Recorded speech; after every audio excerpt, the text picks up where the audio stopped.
नमस्कार। कार्यक्रम सुशासन सवालको नयाँ अङ्कमा यहाँहरूलाई हार्दिक स्वागत छ। अख्तियार दुरुपयोग अनुसन्धान आयोग र नेपाल टेलिभिजनको संयुक्त प्रस्तुति कार्यक्रम सुशासन सवालमा विशेष गरी हामीले सरकारी र सार्वजनिक निकायबाट प्रवाह हुने सेवा, विकास निर्माण, राजस्व सङ्कलन, सार्वजनिक सेवा प्रवाह र अख्तियार दुरुपयोग अनुसन्धान आयोगका साप्ताहिक गतिविधि पनि प्रस्तुत गर्दै आइरहेका छौँ।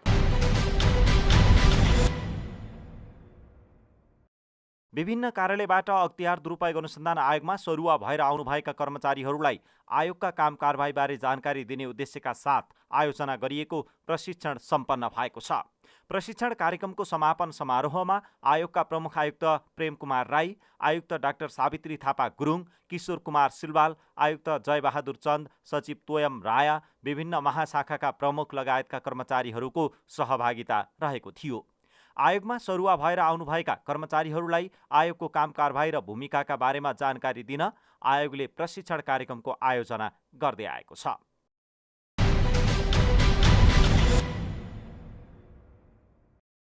अख्तियार दुरुपयोग अनुसन्धान आयोगले आफ्नो 4 खम्बे रणनीतिको प्रभावकारी कार्यान्वयनलाई उच्च प्राथमिकतामा राखेको बताएको छ। आयोगले अगाडि सारेका 4वटा रणनीति मध्येको संस्थागत क्षमता विकासको रणनीति अनुरूप आयोगले विभिन्न कार्यालयहरूको भौतिक संरचना सुधार, निर्माण लगायतका काम गरिसकेको छ भने आयोगमा कार्यरत जनशक्तिलाई समय सापेक्ष ज्ञान, सिप र दक्षतापूर्ण बनाउँदै अगाडि बढ्ने बताएको छ। संस्थागत विकास र प्रभावकारी कार्य सम्पादनका लागि कर्मचारीहरूको महत्त्वपूर्ण भूमिका रहने भन्दै आयोगले जनशक्तिको क्षमता विकास र व्यवस्थापनलाई उत्तिकै महत्त्व दिँदै आएको छ। आजको कार्यक्रममा हामीले यस सम्बन्धी जानकारी प्रस्तुत गर्नेछौँ।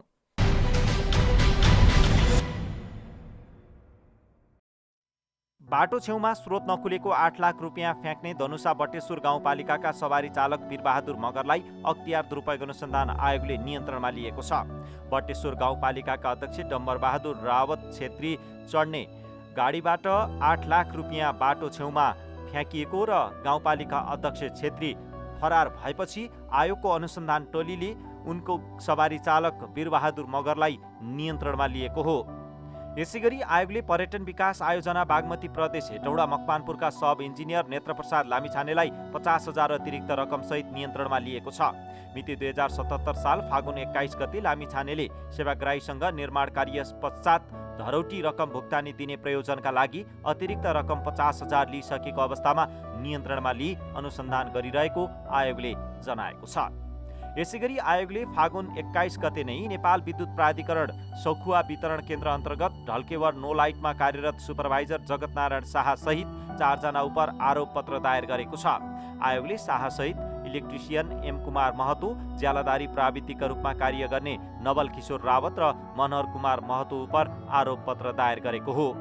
यसैगरी आयोगले फागुन 23 गते महानगरीय प्रहरी विरुद्ध नयाँ बानेश्वरमा कार्यरत प्रहरी हवलदार तारा कुमारी श्रेष्ठ र उनका सहयोगी रेस्टुरेन्ट चालक अनिश जोशीलाई अतिरिक्त रकम 11 लाख सहित नियन्त्रणमा लिएको छ।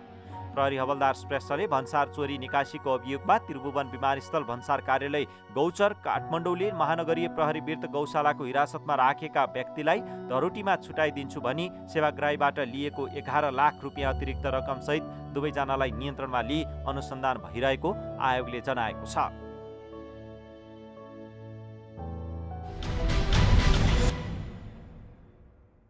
दर्शकबिन, अख्तियार दुरुपयोग अनुसन्धान आयोगले आफ्ना 4वटा रणनीतिलाई उत्तिकै महत्त्वका साथ अगाडि बढाइरहेको छ। 4वटा रणनीति मध्येको एउटा रणनीति हो संस्थागत क्षमता विकासको रणनीति। अख्तियार दुरुपयोग अनुसन्धान आयोगले संस्थागत क्षमता विकासको रणनीति अनुरूप विभिन्न कार्यालयहरूको नवनिर्मित भवनहरू उद्घाटन गरिसकेको छ। कतिपय कार्यालयहरूमा नयाँ ल्याब स्थापना गरेको छ। आयोग कार्यालयमा रहेका ल्याबहरूको फेरि पुनर्संरचना गरिएको छ र त्यसलाई नवीकरण गरिएको छ र नयाँ ढङ्गले त्यसलाई चाहिँ समय सापेक्ष परिमार्जित र परिष्कृत गर्दै अगाडि बढिएको छ। यस्तै अख्तियार दुरुपयोग अनुसन्धान आयोगमा कार्यरत सम्पूर्ण कर्मचारीहरूको सिप, क्षमता र दक्षता विकासका लागि विभिन्न कार्यक्रमहरू पनि अख्तियार दुरुपयोग अनुसन्धान आयोगले सञ्चालन गर्दै आइरहेको छ। अख्तियार दुरुपयोग अनुसन्धान आयोगमा कार्यरत कर्मचारीहरूको सिप, क्षमता र दक्षता विकास सँगसँगै कर्मचारीहरूलाई समय सापेक्ष कार्य सञ्चालन र कार्य सम्पादनका लागि पनि अख्तियार दुरुपयोग अनुसन्धान आयोगले कदम चालिरहेको छ। आजको कार्यक्रममा हामीले अख्तियार दुरुपयोग अनुसन्धान आयोगको कार्यालयमा रहेर काम गर्ने कर्मचारीहरूको कार्य सम्पादन, व्यवस्थापन र सिप, क्षमता र दक्षता विकासका लागि भए गरेका प्रयासहरू समेट्ने प्रयास गरेका छौँ। अब प्रस्तुत छ सोही सामग्री। अख्तियार दुरुपयोग अनुसन्धान आयोगले आयोगमा कार्यरत कर्मचारीहरूलाई समय सापेक्ष ज्ञान सिप र दक्षता युक्त बनाउँदै अगाडि बढ्ने बताएको छ। आयोगमा कार्यरत कर्मचारीहरूलाई आयोगको कार्य प्रकृति, रणनीति र प्रविधिको प्रयोगलाई उच्चतम प्राथमिकतामा राख्दै कर्मचारीहरूलाई समय सापेक्ष क्षमता विकासका कार्यहरूलाई जोड दिएको हो। 12वटा महाशाखा रहेको आयोगले मानव संसाधन तथा व्यवस्थापन महाशाखा मार्फत आयोगका कामलाई समय सापेक्ष बनाउन सिपयुक्त कर्मचारीको व्यवस्थापन गर्दै आएको छ। यसका लागि आयोगले विभिन्न किसिमका कार्यक्रमहरू सञ्चालन गर्दै आएको छ। अख्तियार दुरुपयोग अनुसन्धान आयोगको मुख्य काम भनेको देशमा भ्रष्टाचार नियन्त्रण गरी सुशासन प्रवर्धन गर्ने यसको मुख्य संवैधानिक दायित्व हो। यो दायित्व निर्वाह गर्नको लागि यसको आफ्नै खालको संरचनाहरू रहेका छन्। म अलिकति संरचनाको विषयमा पनि कुरा गरौँ यहाँलाई। जस्तो यो आयोगमा अहिले 12वटा महाशाखाहरू क्रियाशील रहेका छन्। त्यसै गरी आयोग मातहत आयोगको चाहिँ 7वटा कार्यालय र एउटा सम्पर्क कार्यालय पनि यसमा चाहिँ क्रियाशील रहेको अवस्था छ। र यो कार्यालय र आयोगलाई चाहिँ सुचारू गर्नका लागि अहिले आयोगमा विभिन्न निजामती, प्रहरी र राष्ट्रिय अनुसन्धानको चाहिँ गरी जम्मा 990 जनशक्तिको चाहिँ एउटा व्यवस्था पनि गरिएको छ। अब यो जनशक्ति आफैमा एउटा महत्त्वपूर्ण पाटो हो। यो जनशक्तिलाई चाहिँ अझै राम्रो यसलाई प्रभावकारी रूपमा प्रयोग गर्नका लागि हामीले यसको क्षमता विकासको पाटोलाई पनि मुख्य रूपमा ध्यान दिएका छौँ। खास गरी अहिले कोभिडको सङ्क्रमण कालमा हामीले यो क्षमता विकासको कामलाई प्रभावकारी रूपमा सञ्चालन गर्न नसके पनि भर्चुअल माध्यमबाट पनि हामीले 2-3वटा कार्यक्रमहरू सञ्चालन गरिसकेका छौँ। र अहिले यो कोभिडको सङ्क्रमण कम भए पश्चात हामीले केही यो क्षमता विकासका कामहरू सुरु गरिसकेका छौँ। अब यो क्षमता विकास भन्ने कुरा एउटा निरन्तर प्रक्रिया हो। यो गर्दै जाने विषय हो। यसको चाहिँ यो अन्त कहिले पनि हुँदैन। त्यसैले अहिले अब हाम्रो खास गरी अनुसन्धान र अभियोजनको पाटोलाई केन्द्रबिन्दुमा राखेर आयोगले आयोग र कार्यालय मातहतका कार्यालयहरूमा काम गर्ने जनशक्तिहरूको क्षमता विकास गर्नको लागि विभिन्न क्षेत्रहरू निर्धारण गरेर हामीले उहाँहरूको क्षमता विकासको लागि कार्यक्रमहरू सञ्चालन गरिएका छौँ। संवैधानिक आयोगका रूपमा रहेको अख्तियार दुरुपयोग अनुसन्धान आयोगको कार्य प्रकृति विशिष्टकृत रहेको छ। यसलाई मध्यनजर गर्दै आयोगले अख्तियार दुरुपयोग अनुसन्धान आयोगका पदाधिकारी एवं कर्मचारीहरूको आचार संहिता 2076 निर्माण गरी कार्यान्वयनमा ल्याएको छ। सो अनुशासनबाटै सुशासन प्रवर्धन र भ्रष्टाचार नियन्त्रणको सुरुवात हुन सक्छ भन्ने ध्येयका साथ आयोगले आयोगमा आउने नयाँ कर्मचारीहरूका लागि प्रशिक्षणको व्यवस्थासँगै कार्य सम्पादन मूल्याङ्कन र अनुगमनलाई पनि उत्तिकै प्राथमिकतामा राखेको छ। आचार संहिता भनेको यो स्वयं अनुशासनको एउटा महत्त्वपूर्ण विषयवस्तु हो। आयोगले आयोगको क्रियाकलापहरूलाई एउटा स्वतन्त्र, मर्यादित र गरिमायुक्त बनाउनको लागि आयोगले आफ्नै एउटा आचार संहिता पनि बनाएको छ 2076 सालमा। यो आचार संहितालाई हामीले अहिले पूर्ण रूपमा पालना गरिरहेको छौँ। वास्तवमा आयोगमा यहाँ प्रवेश गरिसके पश्चात यहाँ हामीले गर्ने कामको तौर तरिका, यहाँ हामीले बसेर निर्वाह गर्नुपर्ने जिम्मेवारी अथवा दायित्व, यहाँ हामीले पालना गर्नुपर्ने अनुशासनका महत्त्वपूर्ण पक्षहरू, यी सबै कुराहरूलाई आचार संहितामा लिपिबद्ध गरिएको छ। त्यसैले 2076 सालदेखि लागू भएको आचार संहितालाई यहाँ कुनै कर्मचारी आउने बित्तिकै यो आचार संहिताको विषयमा हामी उहाँलाई प्रारम्भिक रूपमा जानकारी गराउने गर्दछौँ। तत्पश्चात त्यसपछि उहाँहरूले यहाँ व्यवस्था गरेको आचार संहिताको विभिन्न विषयवस्तुलाई आफ्नो कार्य सञ्चालनको सन्दर्भमा कतिको पालना गर्नुभएको छ अथवा छैन भन्ने विषयमा पनि हाम्रो महाशाखाले नियमित रूपमा निगरानी गरिरहेको अवस्था पनि छ। त्यसैले यो एउटा महत्त्वपूर्ण पाटो हो, किनकि आयोगको एउटा कार्य प्रकृति पनि संवेदनशील खालको छ, गम्भीर खालको छ। त्यसैले यो संवेदनशील जिम्मेवारी निर्वाह गर्नको लागि उहाँले आफूलाई अनुशासनमा बाँधेर चाहिँ काम गर्नुपर्ने भएको कारणले आयोगले यो एउटा महत्त्वपूर्ण दस्तावेज अगाडि सारेको छ र यसको परिपालनालाई पनि मुख्य रूपमा जोड दिएको अवस्था छ। यसको प्रभावकारिताको कुरा गर्दाखेरि रिजल्टमा देखिने कुरा हो। प्रभावकारिताको कुरा गर्दाखेरि जस्तै हाम्रा यहाँ आयोगमा काम गर्ने जनशक्तिहरू अनुशासनबद्ध हुनुहुन्छ। उहाँलाई तोकेको जिम्मेवारी उहाँहरूले चाहिँ परिपालना गरिरहनु भएको छ। उहाँलाई निजामती सेवा नियमावली ऐनले तोकेका जुन एउटा व्यवस्था गरेका आचरणका विषयवस्तुलाई पनि उहाँले परिपालन गरिरहनु भएको छ, जसको कारणले हाम्रो आफ्नो कार्य चाहिँ प्रभावकारी रूपमा सञ्चालन भइरहेको अवस्था देखिन्छ। त्यसैले यो आचार संहिताको प्रभावकारिता आगामी दिनमा पनि अझै राम्रो देखिने हामीले अपेक्षा गरेका छौँ।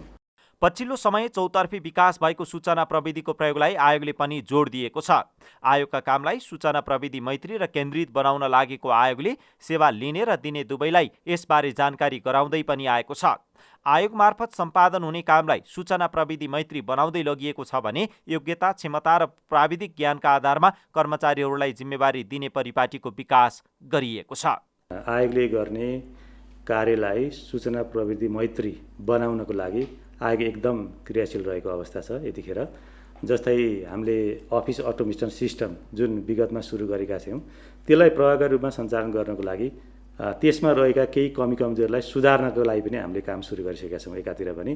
अर्कोतिर जस्तै आयोगले अहिले यो अभिलेख व्यवस्थापनको पाटोलाई पनि महत्त्वपूर्ण एउटा कार्यभारको रूपमा स्वीकार गरेको छ, जस अन्तर्गत आयोगमा रहेका तामेरी लगायतका विभिन्न यसका कार्य सम्पादनका कुराहरूलाई लिपिबद्ध एउटा कम्प्युटराइज प्रविधिबाट डिजिटाइज गर्नका लागि पनि हामीले काम सुरु गरिसकेका छौँ। यति मात्रै नभइकन आयोगमा रहेका जनशक्तिको विषयलाई पनि सूचना प्रविधिमा आबद्ध गरी त्यसलाई एउटा सफ्टवेयर माध्यमबाट त्यसको अभिलेख राख्ने र त्यसलाई सङ्गठनको आवश्यकता अनुसार प्रयोग गर्दै जाने विषयवस्तुलाई पनि हामीले अघि सारेका छौँ। र त्यो आयोगमा अहिले यो नेपाल सरकार महालेखा नियन्त्रक कार्यालयले जुन एउटा पब्लिक एसेट म्यानेजमेन्ट सिस्टम भन्ने प्याम्स भन्ने एउटा चाहिँ सफ्टवेयर अगाडि सारेको छ, खास गरी यो जिन्सी व्यवस्थापन प्रणालीलाई चाहिँ प्रभावकारी रूपमा सञ्चालन गर्नको लागि त्यो विषयवस्तुलाई पनि हामीले अहिले त्यसमा पनि हाम्रो डेटाहरू हामीले इन्ट्री गरिसकेका छौँ एकातिर भने। अर्कोतिर आयोगमा अहिले जे जति जनशक्तिहरू आउनुहुन्छ उहाँहरूको के कस्तो योग्यता रहेको छ, उहाँहरूको के कस्तो क्षमता रहेको छ, उहाँहरूको योग्यता, क्षमता र अनुभवको कुराहरूलाई आधार मानेर उहाँहरूको ती विषयवस्तुलाई समेटेर एउटा रोस्टर तयार गर्ने र उहाँहरूको योग्यता, अनुभव र दक्षता रहेको विषयवस्तुमा अनुसन्धान गर्नको लागि हामीले एउटा रोस्टर तयार गर्ने, त्यही रोस्टरको आधारमा भोलि आयोगले उहाँहरूलाई जिम्मेवारी दिने कुरालाई पनि हामीले एउटा सूचना प्रविधिको एउटा महत्त्वपूर्ण पाटोसँग जोडेका छौँ। त्यसैले त्यो रोस्टरको आधारमा उहाँहरूको एउटा महत्त्वपूर्ण एउटा पकड रहेको क्षेत्र भनौँ न, उहाँहरूको जानकारी रहेको क्षेत्रलाई आधार मानेर, उहाँहरूको दक्षता रहेको क्षेत्रलाई आधार मानेर उहाँहरूलाई जिम्मेवारी दिने गरी हामीले एउटा रोस्टर तयार गर्ने पनि कार्यक्रम अगाडि सरेका छौँ। निकट भविष्यमा त्यही रोस्टरको आधारमा उहाँहरूलाई अनुसन्धानको कार्यको जिम्मेवारी दिने व्यवस्था पनि हामीले मिलाएका छौँ। त्यसो त आयोगले भ्रष्टाचार नियन्त्रण र सुशासन प्रवर्धनमा सहयोग पुगोस् भन्ने सोचका साथ विभिन्न 33 जिल्लाका प्रमुख जिल्ला अधिकारीहरूलाई अधिकार प्रत्यायोजन गरी सुशासन प्रवर्धन र भ्रष्टाचार नियन्त्रणको जिम्मेवारी दिएको छ। प्रमुख जिल्ला अधिकारी मार्फत भए गरेका कामको उपलब्धि र प्रभावकारिताका बारेमा समीक्षात्मक कार्यक्रम सञ्चालन गरी थप प्रभावकारी रूपमा अगाडि बढ्ने आयोगले बताएको छ। केही दुर्गम जिल्लाहरूमा जहाँ चाहिँ आयोगको प्रत्यक्ष निगरानी नपुग्ने अवस्था सिर्जना हुन जान्छ ती जिल्लाहरूको प्रमुख जिल्ला अधिकारीलाई जिम्मेवारी बनाउँदै आयोगमा अन्तर्निहित अधिकारलाई 2075 सालमा जम्मा 33वटा जिल्लाका प्रमुख जिल्ला अधिकारीहरूलाई अधिकार प्रत्यायोजन गरेको अवस्था थियो। र अधिकार प्रत्यायोजनको विषयवस्तुभित्र हेर्दाखेरि खास गरी प्रारम्भिक अनुसन्धानको काम कार्यलाई अगाडि बढाउने, प्रारम्भिक अनुसन्धान गरी त्यसमा आफ्नो रायसहित विस्तृत छानबिनको लागि उहाँहरूले कागजात पेश गर्ने, त्यसदेखि बाहेक स्थलगत प्रतिवेदन तयार गरी आयोगको सम्बन्धित कार्यालय समक्ष पठाउने र उहाँले गरेका काम कारबाहीको विषयमा आयोगको कार्यालयहरूलाई आवधिक रूपमा उहाँहरूले प्रतिवेदन पेश गर्ने हामीले जिम्मेवारी उहाँहरूलाई सुम्पेका छौँ।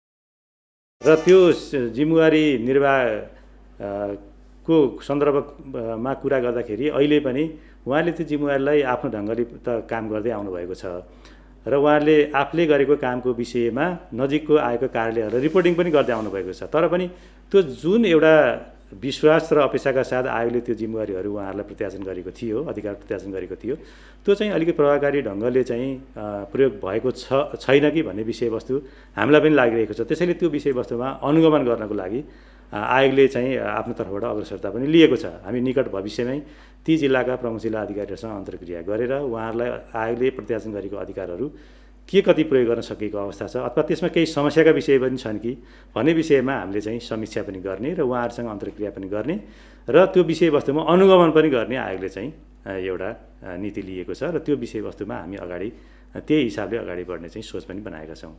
आयोगका विभिन्न कार्यालयहरूबाट सरुवा भएर आउने कर्मचारीहरूलाई नियमित प्रशिक्षण प्रदान गर्दै आएको आयोगले आयोगमा रहेर लामो समयसम्म काम गरेका कर्मचारीहरूलाई पनि समय सापेक्ष पुनर्ताजगी तालिम र प्रशिक्षणको आयोजना गर्दै आयोगको काम कारबाहीलाई समय सापेक्ष परिष्कृत र परिमार्जित गर्दै अगाडि बढ्ने बताएको छ। पहिलो त हामीले अभिमुखीकरण तालिम प्रदान गर्छौँ। अभिमुखीकरण तालिमले आयोगको विशिष्ट कार्य प्रकृति र कार्यपद्धतिको बारेमा जानकारी गराउने र चाहिँ यहाँको कार्य वातावरणसँग कर्मचारीलाई घुलमिल गराउने एउटा चाहिँ अभिमुखीकरण यो प्रारम्भमा दिने नयाँ कर्मचारीलाई अभिमुखीकरण तालिम भयो। त्यसपछि हामीले विशिष्ट प्रकृतिका तालिमहरू दिन्छौँ, अनुसन्धानसँग सम्बन्धित विशिष्ट तालिमहरू। जस्तै उदाहरणको लागि सार्वजनिक खरिदका सम्बन्धमा चाहिँ देखिएका अनियमितताहरू कसरी अनुसन्धान गर्ने भनेर सार्वजनिक खरिदसँग सम्बन्धित तालिमहरू, त्यस्तै भूमि प्रशासनसँग सम्बन्धित तालिमहरू, अथवा चाहिँ जस्तै चाहिँ रङ्गे हात पक्राउ गर्नुपर्ने छ भने रङ्गे हात पक्राउको लागि संलग्न हुने कर्मचारीलाई त्यस सम्बन्धी तालिम लगायतका विषय क्षेत्रगत विशिष्ट तालिमहरू पनि हामीले आयोगमा कार्यरत कर्मचारीहरूलाई समय समयमा दिने गरेका छौँ। र सँगसँगै अर्को हामीले यसलाई पुनर्ताजगी तालिम भनेर पनि हामीले अहिले यो पुनर्ताजगी तालिमको बारेमा चाहिँ हामी अलि प्लान गरिरहेका छौँ। हामीले विशिष्ट तालिमहरू चाहिँ प्रदान गरिरहेकै अवस्था छ, जस्तै सार्वजनिक खरिद, भूमि, वनसँग सम्बन्धित अथवा जुन जुन क्षेत्रहरूमा चाहिँ उजुरीको सङ्ख्या बढिरहेको छ त्यो क्षेत्रहरूमा चाहिँ कर्मचारीलाई अझ चाहिँ ज्ञानसिप क्षमता चाहिँ सुधार गर्नुपर्छ भन्ने हिसाबले ती क्षेत्रहरू आइडेन्टिफाई गरिएको छ। र यो अब समग्र अनुसन्धानसँग पद्धतिसँग सम्बन्धित अभिमुखीकरण तालिम सुरुमा दियो र त्यसको पुनर्ताजगी तालिम पनि आवश्यक हुन्छ भन्ने कुरा पनि आइरहेको छ र त्यो तालिमको पनि हामीले चाहिँ अब अगाडि बढाउने चाहिँ प्लान गरिरहेको अवस्था छ। तालिमले ताजगी मात्र दिँदैन, आफूमा भएको ज्ञान, सिप र क्षमतालाई थप प्रभावकारी ढङ्गबाट कार्यान्वयन गर्न सहयोग पनि प्रदान गर्दछ। आयोगले उजुरी उपर हुने अनुसन्धानलाई तथ्य र प्रमाणमा आधारित बनाउन प्राविधिक परीक्षण, सैद्धान्तिक, व्यावहारिक र स्थलगत अध्ययनमा आफ्ना सबै कार्यालयका कर्मचारीहरूलाई चुस्त बनाउन सके आयोगप्रतिको विश्वास थप बढाउँदै लैजान सकिने बताएको छ। अख्तियार दुरुपयोग अनुसन्धान आयोगमा जति उजुरी पर्छन् ती सम्पूर्ण उजुरीहरूमा भ्रष्टाचारै भएको हुन्छ भन्ने हुँदैन। त्यो चाहिँ अनुसन्धानमा देखिएका तथ्य, प्रमाण र त्यसका चाहिँ अन्य पक्षहरूको विश्लेषणबाट चाहिँ अब भ्रष्टाचार भएको छ अथवा छैन भन्ने पत्ता लगाउने हो। र त्यो गर्नको लागि कर्मचारीमा पक्कै पनि राम्रो नलेज हुनुपर्छ। एउटा चाहिँ अनुसन्धानसँग सम्बन्धित नलेज पनि हुनुपर्छ र सँगसँगै अनुसन्धानका सिलसिलामा विभिन्न प्रविधिहरूको प्रयोग गर्न सकिन्छ। जस्तै प्राविधिक परीक्षणहरू गर्नुपर्ने हुनसक्छ अथवा अन्य विभिन्न चाहिँ विधि पद्धतिहरू अपनाउनु पर्ने हुन्छ। त्यसको बारेमा कर्मचारीमा राम्रो ज्ञान हुन सकेन भने भ्रष्टाचार नभएका क्षेत्रमा चाहिँ बढी हामीले श्रमसिप खर्च गर्नुपर्ने र चाहिँ जुन भ्रष्टाचार भएका क्षेत्रहरू अथवा भ्रष्टाचारै भएका उजुरीहरू छन् ती उजुरीहरू चाहिँ जुन हिसाबले गहन अनुसन्धान हुनुपर्ने त्यो नहुन सक्छ भन्ने हिसाबले नै हामीले कर्मचारीहरूलाई अनुसन्धानको सम्बन्धमा चाहिँ यो क्षमता अभिवृद्धि पनि गर्दै जाने र चाहिँ अब विश्वमा अपराध अनुसन्धानमा पनि मुख्य रूपमा चाहिँ भ्रष्टाचारसँग सम्बन्धित अपराध अनुसन्धानमा कस्ता कस्ता प्रविधिहरूको प्रयोग भएको छ, कस्ता कस्ता विधिहरू उपयोग गरेको छ भन्ने सम्बन्धमा पनि हामीले चाहिँ विभिन्न अध्ययन अनुसन्धान गर्ने अथवा बाहिरबाट पनि नलेजहरू चाहिँ लिने र त्यो बमोजिम चाहिँ कर्मचारीलाई इक्विप पनि गर्दै लाने र चाहिँ अब स्थलगत जस्तै अब उदाहरणको लागि चाहिँ अब स्थलगत रूपमा चाहिँ निरीक्षणमा गर्न जाँदाखेरि कुन कुन पक्षमा चाहिँ बढी ध्यान दिनुपर्छ हैन। जस्तै सार्वजनिक खरिदसँग सम्बन्धित उजुरी छ भने कुन पक्षमा ध्यान दिनुपर्छ, अब अथवा चाहिँ सेवा खरिदसँग सम्बन्धित छ भने कुन कुन पक्षमा ध्यान दिनुपर्छ, अथवा सेवा प्रवाहसँग सम्बन्धित छ भने केमा ध्यान दिनुपर्छ भन्ने कुराहरूलाई चाहिँ हेर्नको लागि कर्मचारीहरूलाई त्यसको बारेमा चाहिँ नलेज डेभलप गर्दै जानुपर्छ र त्यसकै लागि चाहिँ हामीले यस्ता तालिम कार्यक्रमहरू, क्षमता विकासका कार्यक्रमहरू चाहिँ सञ्चालन गर्दै आएका हौँ। विभिन्न क्षेत्रबाट आयोगमा प्राप्त उजुरी उपर हुने छानबिनलाई विश्वसनीय, तथ्य एवं प्रमाणमा आधारित बनाउन प्रविधिको प्रयोगलाई उच्चतम प्रयोग गर्दै आएको छ। आयोगले आफ्ना कर्मचारीहरूलाई राष्ट्रिय तथा अन्तर्राष्ट्रिय अभ्यास र अनुभव लिने अवसरहरू पनि सिर्जना गरिरहेको छ। अख्तियार दुरुपयोग अनुसन्धान आयोगले राष्ट्रिय तथा अन्तर्राष्ट्रिय भ्रष्टाचार नियन्त्रणसँग काम गर्ने, राष्ट्रिय तथा अन्तर्राष्ट्रिय सङ्घ संस्थाहरूसँग समन्वय गर्ने, सहकार्य गर्ने र अनुभव आदान प्रदान गर्ने समेत चाहिँ काम गर्दै आएको छ। र अब कर्मचारीको हकमा कुरा गर्दाखेरि कर्मचारीहरूलाई पनि अन्तर्राष्ट्रिय रूपमा चाहिँ भ्रष्टाचारसँग सम्बन्धित कस्ता खालका चाहिँ अब अनुसन्धान पद्धतिहरू विकास भएका छन् अथवा राम्रो सुशासन कायम भएका भ्रष्टाचारलाई न्यूनीकरण एकदम छोटो समयमा भ्रष्टाचार न्यूनीकरण गर्न सफल देशहरूले कस्तो विधिहरू अपनाएको थियो भन्ने सम्बन्धमा पनि अनुभव आदान प्रदान र चाहिँ त्यहाँको बारेमा जानकारी पाउनको लागि हामीले अन्तर्राष्ट्रिय स्तरका तालिम कार्यक्रमहरू, त्यस्तै चाहिँ यो अध्ययन भ्रमणका कार्यक्रमहरू पनि सञ्चालन गर्दै आएका थियौँ विगतदेखि नै। तर यो वर्ष चाहिँ अब यो करिब 1 वर्ष भयो हाम्रो कोभिडको कारणले गर्दाखेरि अन्तर्राष्ट्रिय सभा सम्मेलनहरू, यस्ता तालिम कार्यक्रमहरू चाहिँ करिब चाहिँ अहिले स्थगित भएको अवस्था छ।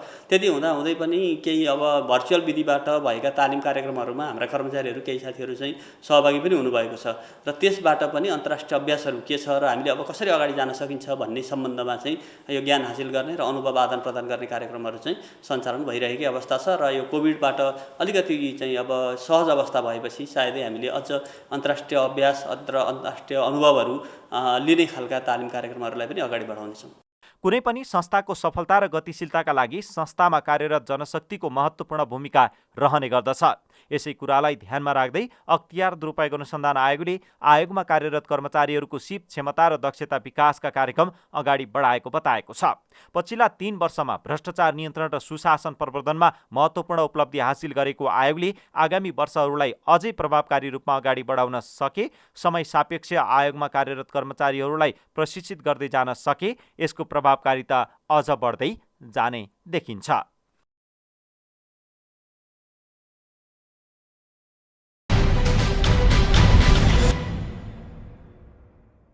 दर्शकवृन्द, कुनै पनि संस्थालाई जीवन्त बनाउनका लागि संस्थामा आबद्ध जनशक्तिको महत्त्वपूर्ण भूमिका रहने गर्दछ।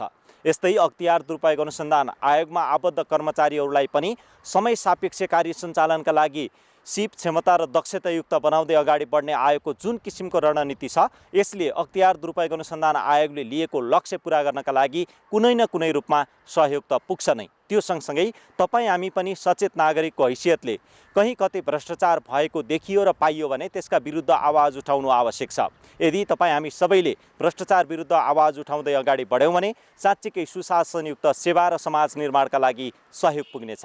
हवस् त, आजका लागि कार्यक्रम सुशासन सवालको समय सकिसकेको छ। तपाईँ यो कार्यक्रम नेपाल टेलिभिजनको वेबसाइट www.ntv.org.np, त्यस्तै गरेर मोबाइल एप्स, अख्तियार दुरुपयोग अनुसन्धान आयोगको फेसबुक पेज, युट्युब च्यानल र वेबसाइटमा पनि हेर्न सक्नुहुन्छ भन्दै अर्को सातासम्मका लागि हामी सबैलाई बिदा दिनुहोस्। नमस्कार।